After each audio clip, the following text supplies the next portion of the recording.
There are few men in scripture that God met unprepared. Most of the men that became mighty with God, they were doing something, they were consecrated to God at different levels. Most of the men. Moses, after he left Egypt, had kept a dangerous consecration. That's why he went to Horeb. Jethro is a descendant of Keturah. He's a descendant of the Midianite, and the Midianite are the children of Keturah. So he is of Abraham's blood, and so they understand priesthood. So Moses did not stumble on Horeb. He knows that Horeb is the mountain of God, because Jethro is a priest, and Jethro must have told him, on that mountain God meets men. That's why Moses kept going there. Samuel, the Bible said, when the Ewe lamp is put out, 1 Samuel chapter 3 from verse 1 to 3, he kept sleeping on the altar. He had a consecration. He kept sleeping on altar. They are not strangers. There's something they know. There's a life they live. Go and check the scripture. You will find these things. They are replete.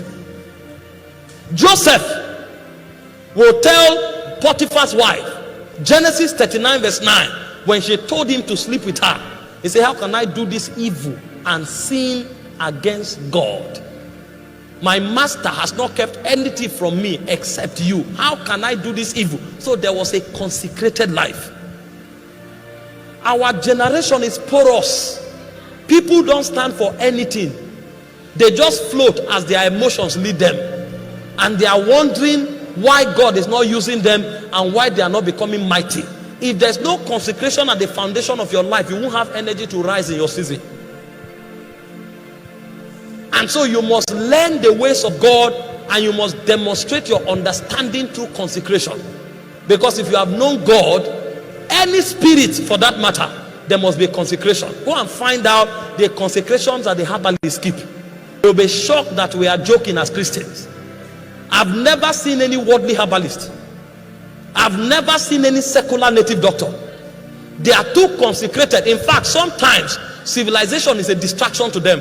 That's why they are in the forest. There's no law that they must stay in the forest, but they don't want to desecrate the ambience of the spirit that they worship. That's the level of consecration. But today, bishops are secular. Bishops are worldly. And we are talking about bringing light to affect our generation.